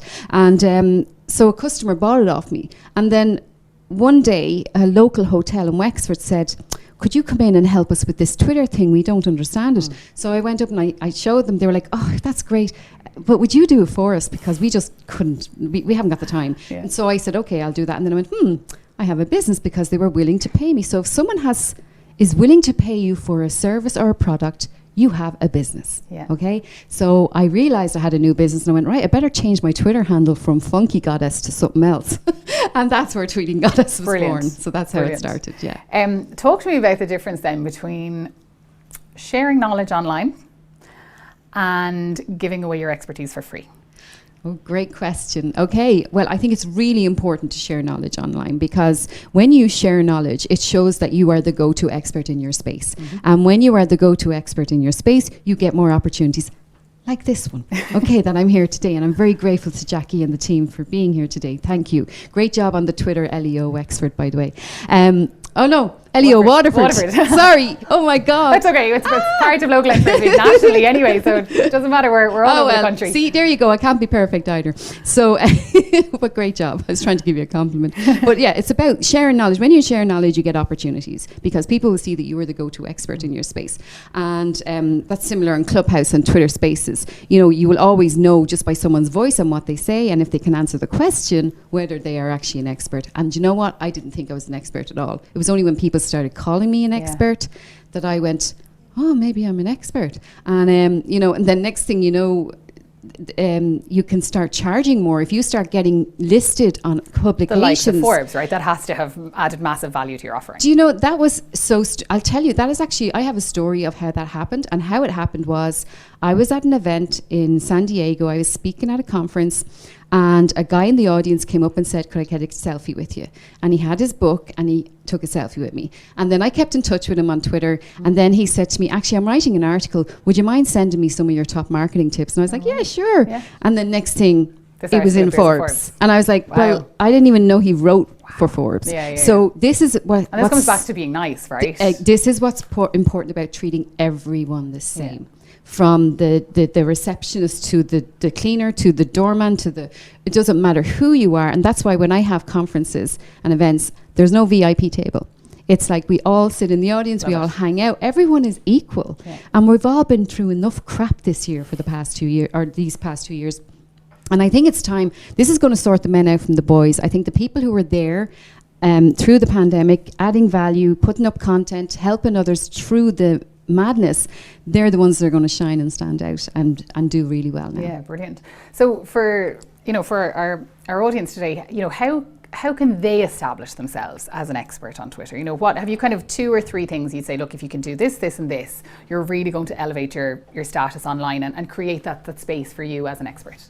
So it depends on where your audience are first, as was mentioned earlier. Make sure, like Sheila said, know where your audience are. So they might not be on Twitter. So find out who is your customer. If they're age 35 to 55, the over 55s, that's the highest growing demographic on Twitter. My mother's on Twitter. She's 72. Okay, so there are a lot of people. I know that Brenda Bergen is watching as well because she's using the hashtag. So Brenda, she's one of our more senior members on Twitter that tweets away. And you know, when you find out where your audience are, then you know where you need to focus your time. If you are an expert in, let's say, creating apps, you know, you need to go to where the people are that might need an app. Yeah. You know, and it's like if you want to be hanging out with people who do events, right? So let's say you're the sound guys are great here today, by the way. But let's say you're the sound guys. Who do you want to hang out with? You want to hang out where the people are probably going to be throwing events, where people are probably going to need your services. But not just hanging out there, add value. Maybe say 5 things to think about before you do your event. 5 things you never thought of that might affect your event's quality. You know, things like that. Because when you start adding value and writing content or doing little videos, even showing a photo of behind the scenes of when you're doing an event, there might be someone watching on Twitter today that'll go, oh, I have an event next month. Maybe we'll hire those guys. So that's Frontline Audiovisual, by the way, who's doing the Frontline Audio are here today. They're doing a great job. So that's the kind of thing I do. As you see, you've probably noticed I've name dropped a few people in the time I've been speaking. That is helping other people. Of course. And it's all about helping other people. And when I help other people, probably after this, there will be a few tweets where people will say, oh my God, I can't believe you mentioned my name.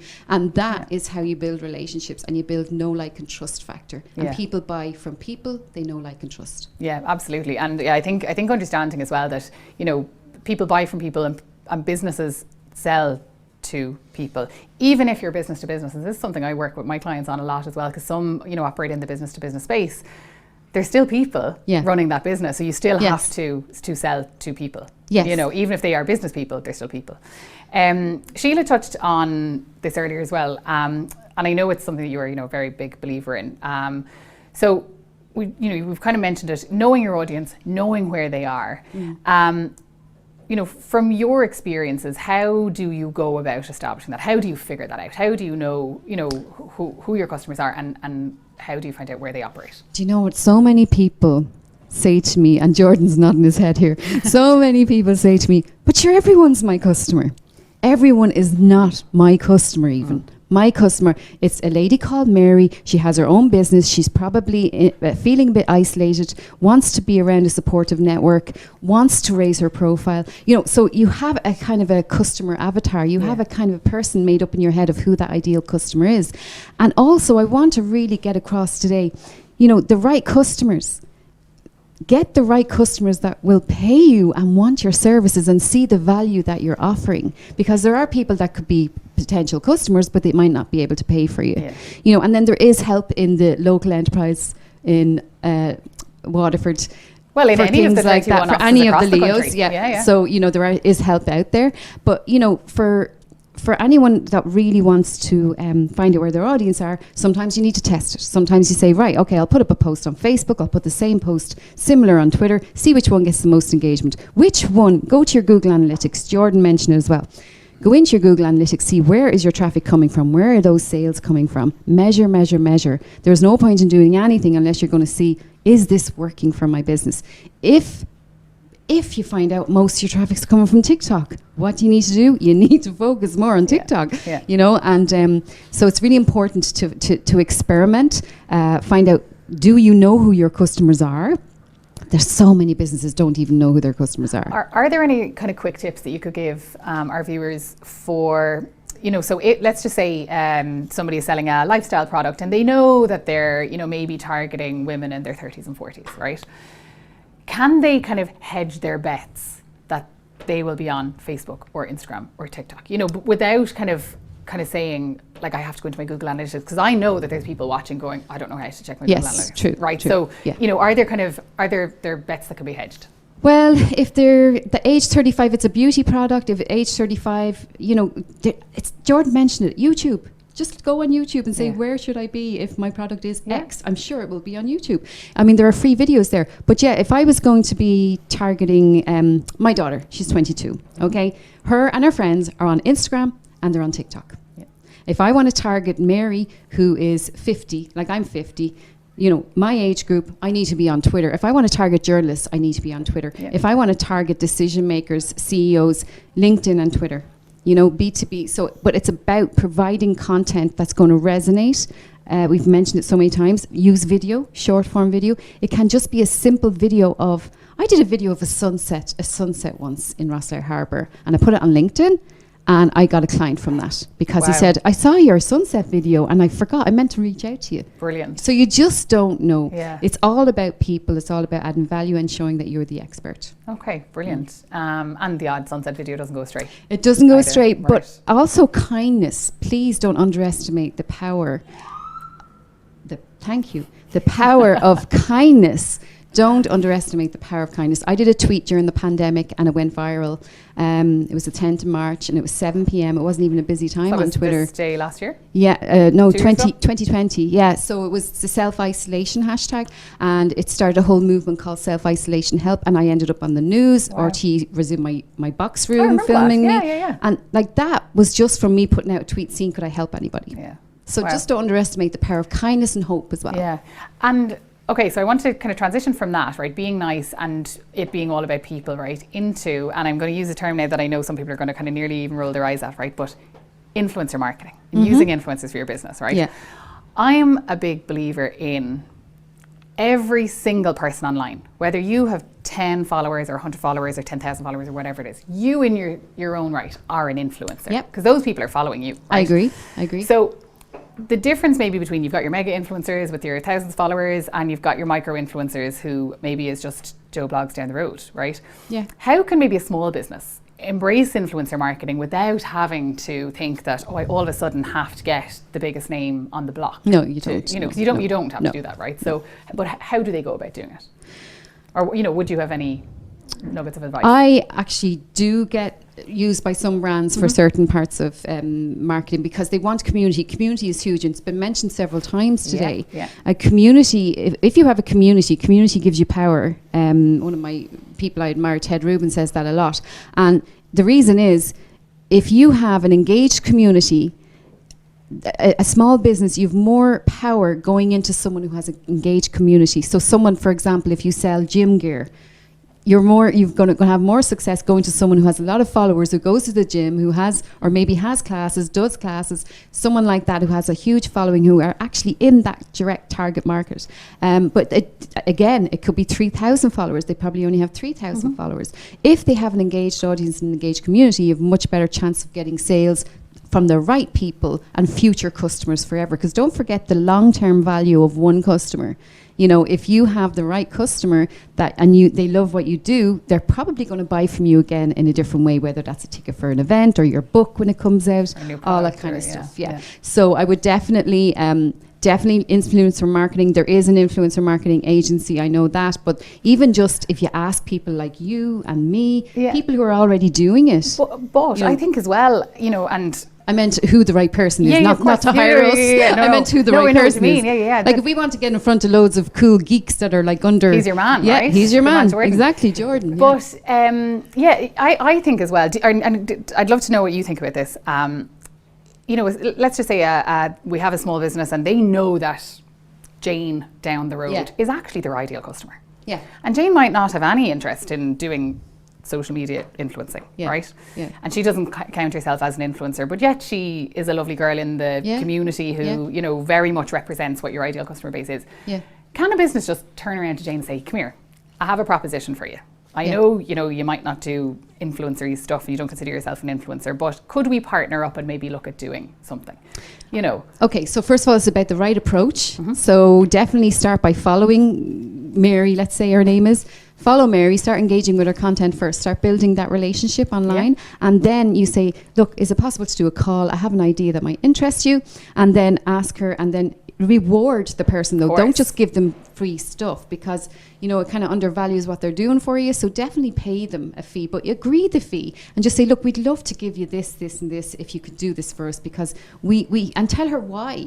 Tell her why she's been chosen. And it doesn't have to cost a fortune. No, it does not at all. Oh my God. I mean, it could deliver like fantastic value and results to so you could say to her, look, we'll try for 3 months, would you be interested? We'd really love to work with you. But actually start by telling her, doing your research, find out, like maybe something bad happened a few weeks ago. Maybe her auntie died or something. Like find out as much as you can about her so that you can bring that up in the conversation and say, look, we're really sorry, we heard about what happened to you a few weeks ago. You know, so that she knows that she can trust you. And build rapport there that trust before. Don't just I have so many people that slide into the DMs. They DM me and they're like, oh, can we work with you? And I'm like, but, sorry, who are you? You know, so build a relationship. Brilliant. It's really important. Yeah, okay, and that's brilliant, because I feel like and I hate to use the terms, you know, circling back. But we are doing a lot of that with circling back, you know, pivot, all the words we've been using. But we do keep returning to the likes of building a community, being nice, being yourself, being authentic, you know. And I think if people are maybe to take away, you know, just some of the anxieties that they might have about getting online and getting on social media, if you are yourself to start with, that's really a really good place to begin. Do you know what? And if you are watching this and you feel anxious about it, there's so many people out there that can help you. And there are so many videos that can help you. And do you know what? Sometimes it's just about trying it. And do you know what? The content is more important than how you look on video. The video is a huge fear around it, going live on video. And the content is more important. I remember actually, this is a true story. I was in the car park. I have my Women's Inspire Network car. It's covered in Women's Inspire Network stuff, logos, and it's branded. And a lady stopped me and she went, well done, well done. And I was like, well done for what? She goes, well done, I love what you're doing with the women thing. And I was like, all right, okay, thanks. And she was like, no, anything to do with women, anything that empowers women, it's brilliant, it's brilliant. And it kind of made my day, because I was having a crappy day that day, and I kind of stopped in the car and I just got wet in the rain. My hair looked like terrible, and I had no makeup on, and my eyeliner was rolling down my eyes. And I did a video right there and then. Guess what? That was the one that went well. And it got loads of engagement because it was real. I was like, I can't believe this woman just stopped me. I just told her the story. It's funny you say that, because I put a post on my own Instagram yesterday. I'm not really one to talk too much on my stories, but I did, and I hadn't agreed to makeup on, because I was like, if I have to wait to get makeup on, this story is not happening. It's either happening right now while I have 3 minutes, or it's not happening while at all. the emotion is there. I totally used a filter, and I'm going to be honest about that, right? But at the same time, I was like, you're right. You do just kind of have to go with it, right? And I'm trying to teach myself that, you know, so. And you know, I know we keep saying be nice. I don't mean be nice, and everyone's like, oh, that's so fluffy. Look, you know, it's not. It's about just being human and thinking about your audience. Don't forget, your customer is a human. Yeah. You know, and thinking about what are the issues and the problems that you solve that your customer has. totally. And once you can do that, and you get to know your customer, you will know exactly how to treat that person. And people can see false nice, by the way. Okay. Oh, yeah. So there's a lot of yeah. people that try and do it, but they can't do it. Or they try and be tweeting goddess and they Yeah, can't be tweeting Yeah, goddess yeah. because everyone can see through it. So just be yourself, you know. I love that. I want to touch on Sober St. Patrick's Day in just a second, because I Yes. know that's something you're very passionate about. But just a quick reminder, we're going to have our final Q&A of the session before we wrap up this afternoon. So if you do have any questions for either Jordan or Samantha, please do get in touch with us. You can either pop them into the chat on the call this afternoon, or you can tweet them using the hashtag social media mashup. So Sam, sorry, just before we do that, tell me, Sober St. Patrick's Day, what is it all about? Well, Sober St. Patrick's Day, I'm 13 years sober myself, so it's been a long journey, but you know, the best thing I ever did. So that's another little tip. If something's holding you back, whether it's Coca-Cola, a person, family member, whatever it is, if something is holding you back from doing what you want to do and soaring and shooting for the stars, get rid of that. Okay, so that's what I did when I started my journey, and now I am hosting the Sober St. Patrick's Day event. It's actually it's going to be virtual and in New York, so I'm flying out to New York on wow. Tuesday. I'm going to be marching up Fifth Avenue in the parade. I can't believe it, but it's online. You can watch it virtual. Brilliant. So it's soberstpatricksday.org. And I also want to give a shout out to another app, another thing that's coming out, which is WeDo. You mentioned cryptocurrency and stuff. And WeDo is a new app for freelancers. And I'm actually working with WeDo closely to build a really good community there, because that is freelancing. Freelancing is going to increase so much now, especially since the pandemic. A lot of people are freelancing. So the freelancers, this is about giving them a piece of the pie and leveling up for freelancers. So WeDo, if they want to check out WeDo as well, get WeDo.today, and you can download the app and reserve your username. So I thought I'd give that mention Brilliant. as well. Okay, great. Thank you very much for that. Okay, so we have a ton of questions in. Sam, I'm going to come to you with this one. Caroline McDonough wants to know, how do you deal with trolling on Twitter? Oh, I love this question, Caroline. Thank you so much. I just block them. Okay, that's all I do. I just block them. Don't Straight to the worry. point. Trolls, if they're real, if it's a real genuine customer complaint, engage with the complaint, take it offline, do all the things you're supposed to do. There is a blog on my website, tweetinggoddess.com, all about how to deal with trolls. But Caroline, definitely, if you're getting trolled, this is a great quote to think about. Don't take criticism from someone you would never go to for advice. Okay, so don't worry about it. If they have no followers, look at their profile. They probably have no friends at all. So just block them. So it's not going to matter. Okay, right. I love it. Brilliant.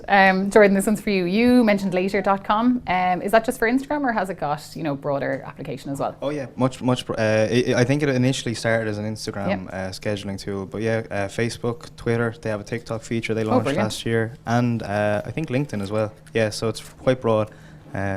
Yeah, it's very good. Okay, excellent. Right, how many social media platforms do you guys advise a business gets involved in? Because again, we've mentioned so many today. Should you just start with one? Should you kind of find the one where most of your customers are hanging out and then choose that one and a supporting role? What's your advice? Well, you can say, I think where your customers are, first of all, but also one that you enjoy and you're good at. Okay. Get really good at one of them. Yeah. So I got really good on Twitter, but I'm also really good on LinkedIn. Yeah. So get to the stage where you could probably teach a workshop on that particular platform. If you can get to that stage, that's going to help others as well. But definitely find out where your customers are. And if your customers are on TikTok, you need to get on TikTok and you need to learn it really well. Yeah. If you hate it, outsource it to someone else. There are plenty of freelancers looking for work, and there are plenty of people who could do that job for you. Brilliant. That's and their that job. person doesn't have to be in your locality either, right? Like virtual assistants Global. are, Global. I have a absolutely. virtual assistant. She's in Brilliant. Dublin. We only met a few months ago. Excellent, So yeah. actually we haven't even met yet. No, we haven't met yet. Sorry. Okay, so she's Haven't never even met. But I mean, that Yeah. just goes to show the power of what Yeah. is available and what's out That's there. amazing. Jordan, what's your take on that? Yeah, I'd probably say similar to Sam again, just reiterating that you should be where your audience are. Yeah. Getting good or building up a good platform on one. For example, for me, when I started off, it was all Twitter, and then obviously I moved into LinkedIn from my own business point of view. But again, with companies that I work for example, one company we work for is Kano Computing. We work with the Yeezy, the Kanye West brand, Yes, on a yeah, product, and basically our target audience would be a much younger demographic, and in that instance, TikTok was the place to go. In another aspect of the same company, we target parents for educational technology, and for that it was Facebook and Twitter where we targeted. So yeah, it can be broad. I do try to keep my hand in as many pots as possible, but from someone starting out, I would definitely recommend finding where your audience are and getting your expertise there. Okay, brilliant. You mentioned NFTs a couple of minutes ago. Sharon Kenny, or Sharon Kerry, I should say, or Sharon in Kerry, excuse me, was on. So I fell down a massive rabbit hole last week reading, all about NFTs and, how they're the future. But I mean, I couldn't even begin to explain if somebody was to ask me, what it is without going on a million tangents. So like, can you simplify it for us so that people just have an understanding, at least if it comes up in conversation? Yeah, I'll try. I'm glad that you're, you're not necessarily saying it's a super simple quick fix. No, absolutely not, because it is just so broad and diverse, I guess. From a mainstream context, so an NFT stands for non-fungible token. It's similar to cryptocurrency in that it's based on the same backend or blockchain.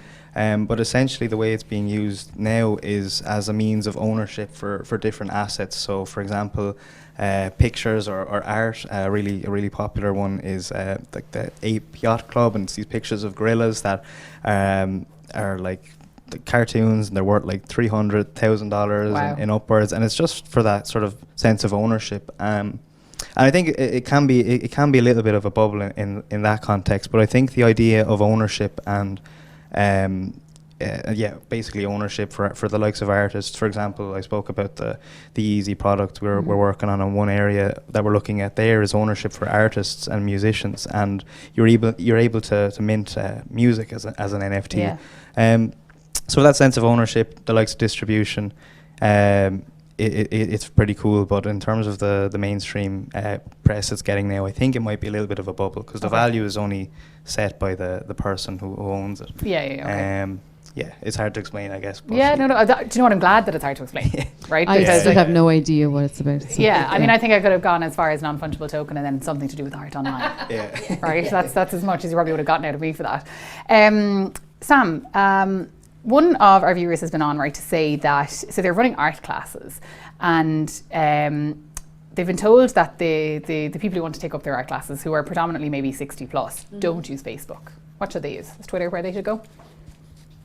They don't use Facebook? As in, the apparently, like, so the people taking the art classes. Yeah, actually, it's funny, I'm in an art class, and a lot of them are using WhatsApp. Oh, interesting. Yeah, so just to be aware that they seem, my husband is 62. And he's not allowed on Twitter, right? But he is totally just about on WhatsApp. Okay, so just be aware the technology is usually the factor, but yes, the higher growing demographic, definitely. There are lots of artists. There's a huge artist community. If you want to follow me on Twitter, I'll connect you with other artists that are on Twitter. Who was the person that asked that? Does it say? There's no name, actually. Sorry. It's just whoever asked that question, definitely Twitter. There's a huge art community, and I can connect you with some of the artists that are there on Twitter if you want to follow me or DM me. Great. Yeah. Here's a question from Kathy Roach in Waterford, who says, do you think for point of sale marketing, there is no longer a need to include a web address, as people will just go straight to Googling the brand name anyway? No need to put a website on a point of sale? Yeah. I don't know now. I would actually put. I think I would. A website anyway, and then some QR code that goes to the website or something like that. 100%. Definitely I would. Oh, the website. Don't underestimate the power of the website, because it's like all this social media could go tomorrow. We don't know, and you need to have a backup plan, like absolutely. So definitely, that's another thing I'll say. Get people onto your email list. Get them onto your email list. So if you have a download of 5 tips on how to make your event amazing or something, get them on your email list, so that if, God forbid, we just don't know what's going to happen. We didn't know there was going to be a pandemic. We didn't know about Brexit. We didn't know about what's going happening on in Ukraine now. So just be aware. Secure that email address. Get them to sign up to your email. It could be something like a lead magnet, like an ebook.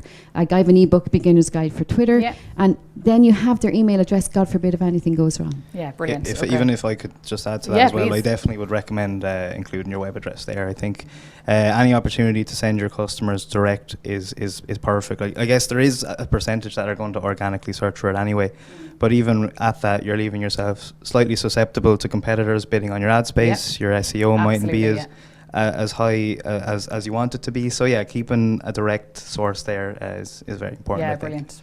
This is a great question actually, and from Orla Hayes, also in Waterford. She would love to know the value of social media data and insights. You know, we can see on the back end of a Facebook page or an Instagram business account, you know, we can see how many people have seen the posts and interacted and engaged with them and whatnot. But what value should we be adding to those metrics? Do you want to take that one? You're the data person. I for example, with the companies that I work for, every decision we make at this stage is based on the data. Okay, so very important. Very important, yeah. Like, for example, one area that we've been focusing on recently is the device type that people land to our website on. Okay. I think for myself included, or small businesses that might be looking at making a website, because we're so fixated on developing it on a desktop or a laptop. Often we might forget that the majority of our traffic will be coming from a mobile source. Yeah. And for example, so in one company I work with, we did a huge audit on where our users were coming from with the likes of Google Analytics and having that data there. And we were able to optimize our website for mobile, etc. But yeah, it's a huge importance to us. Like every decision we make, and trying to get as much data and as much detail as possible is so important. Yeah. Yeah. So and I know when I do an event, for example, I track the hashtag. Like today, I'll be tracking the hashtag for the event, and you know that data I use when I'm going to get sponsors, and they want to see how many people you reached. They want to see the reach. So the value of that data is huge, and like the value of a tweet. Like, I mean, if I'm getting paid to do a tweet, for example, you know, there are certain values on whatever amount of followers you have, how much reach you have. But like, that's where the influencer marketing thing would come in. Yeah. But definitely, it's all about the data, isn't it? They always want to see the data. Yeah, absolutely. Regina in Galway, on average, how long does it take to grow your social pages if you upload content consistently? I feel like this is how long is a piece of string? Yeah. And I'd love to know what she does, but look, it's about, look, it took me 10 years to get to where I am now. Yeah. Okay, and I don't want to put people off. But a lot of mistakes that I made, I try and stop other people from making those mistakes by sharing knowledge, like in platforms like this. Yeah. So, you know, it's all about, if I had no budget, maybe you have a little marketing budget, you can use Facebook ads or whatever, or Instagram ads and TikTok, whatever. But like for me, I had no budget. So you can start a business with no money. It is harder. Yeah. But the thing that changed me was making the right connections. I don't mean hanging out with the guy who has the Mercedes or the woman who has the big house. I'm talking about hanging out with good people who share knowledge and help you along the way and mentor you. So, you know, my Women's Inspire network is like, that's why I have it, because, and we charge 20 a month if you want to join, if anyone wants to join. We teach all of this stuff. Brilliant. We teach webinars every week, and it's all about learning as much as you can. Build those relationships. Start by following me. Start by following Therese Ann, Jordan, the Leo Waterford. Start by following us and engaging with us and go from there. Absolutely, yeah. And you know, I think engagement is a huge thing. And actually it's funny because this next question is really interesting, because I feel like I feel like the viewer is hoping to get a particular answer, but I actually think there's okay, I'll give you the question first of all. making a hames of this. Okay, so Stephen, who's been on, says he's getting lots of views on his Instagram reels, right? Like thousands, but it's not translating to followers. How can I convert? So just really quickly, try and explain where I'm going with this is, one, does it need to convert it to followers if it's converting into sales? Right? Because there's two different things there. There are two different kind of endpoints for the purpose of putting out the reel. So Jordan. Yeah, it is a good question. I think I was going to mention there about how I feel that even building a network is changing with the likes of Reels and TikToks. For example, TikTok is one of the first main social network platforms to focus purely on random discovery at base. So usually if you open like Instagram, Facebook, Twitter, it's usually based on who you follow, and then you discover from that. But TikTok is really random, and it's very algorithmic based. I think the same applies to Reels. But as you said there, like even focusing on different metrics is more important. Like the comments that particular reel might get, the engagement that that reel might get, rather than followers necessarily. But yeah, exactly. Like even with the likes of the STEM player, we focus on those metrics. Or even if we're working on looking at influencers or micro or macro influencers, it's always based on the engagement there and how specific pieces of content are doing, rather than just followers alone. Just followers, And because the discovery aspect of these new platforms doesn't really rely on people following you at all, it's not something I would focus on hugely. Okay, that's good. That's probably good news then for our viewer. Guys, thank you so much. We have had so many questions as You're well. welcome. We can't get to all of them, but what certainly we can do is take this, off Zoom and continue using the hashtag social media mashup. I think we're all going to be jumping in and on that hashtag later on this evening as well. Yeah. So I suppose if you do have any questions, keep them coming in, and I'll answer some. Ourselves online can jump in afterwards.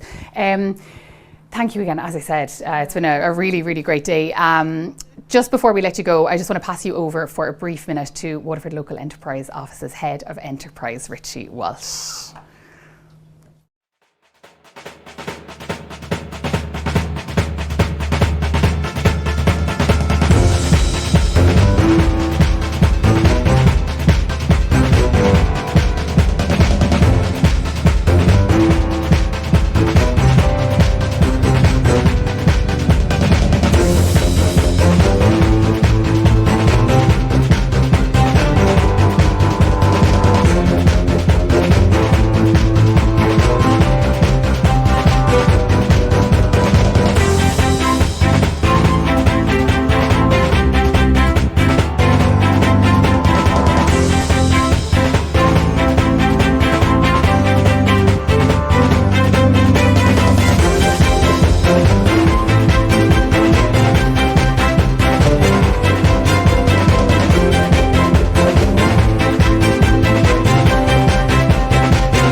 Well, a brilliant thank you to everybody involved today, and we're coming to a conclusion. And just to say from our perspective here in Leo Waterford that we're absolutely delighted to have hosted this event on behalf of the National Leo Network, and we're delighted that they've given us the opportunity to be that representative.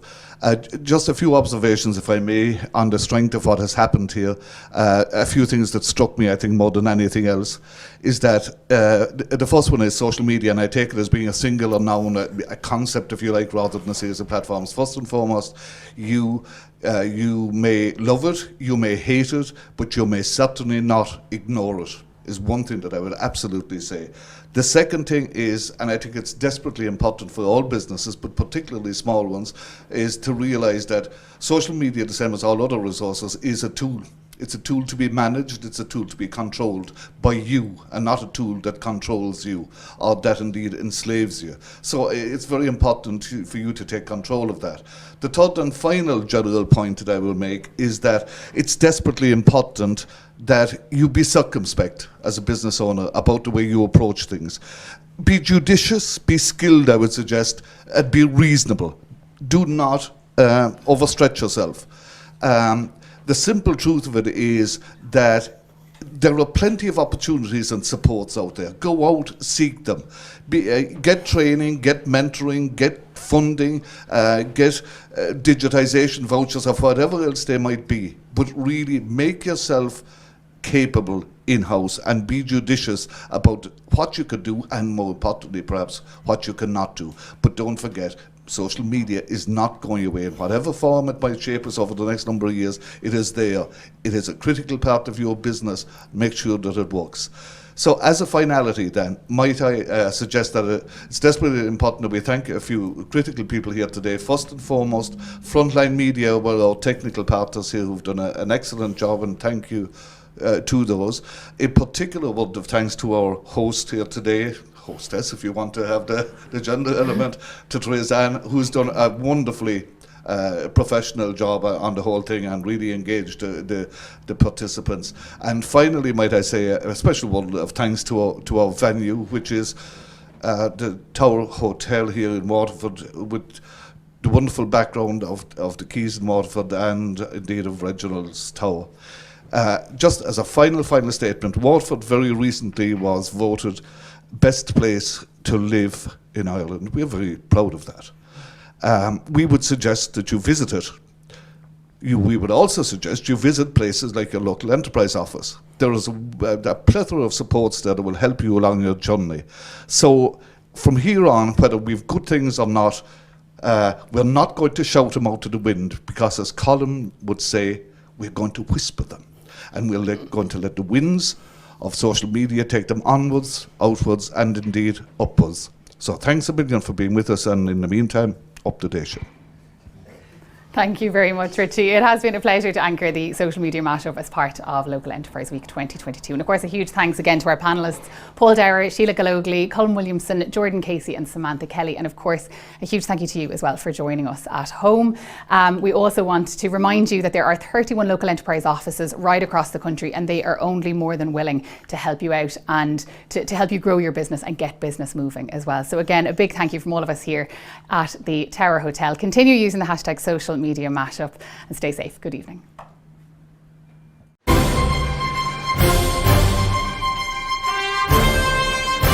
Guys, we're finally here. Give me a high five. What is that? It's a sword, look! So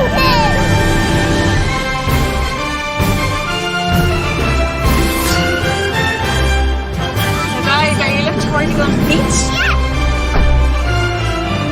Wow, isn't this a cool beach? The sun is so nice today. Wait for Daddy.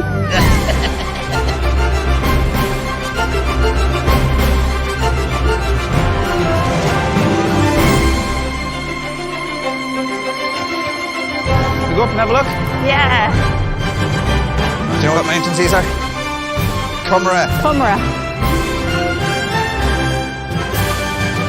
Look at Oh this. my god, it's really nice down here.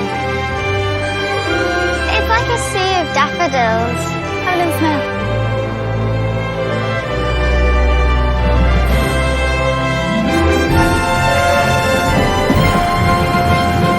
Look at all the different shades of green. They're beautiful.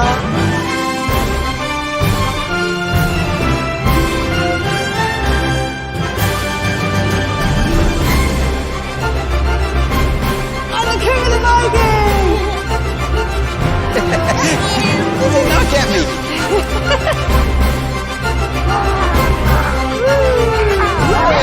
We'll definitely come back to Waterford, will we? Yeah.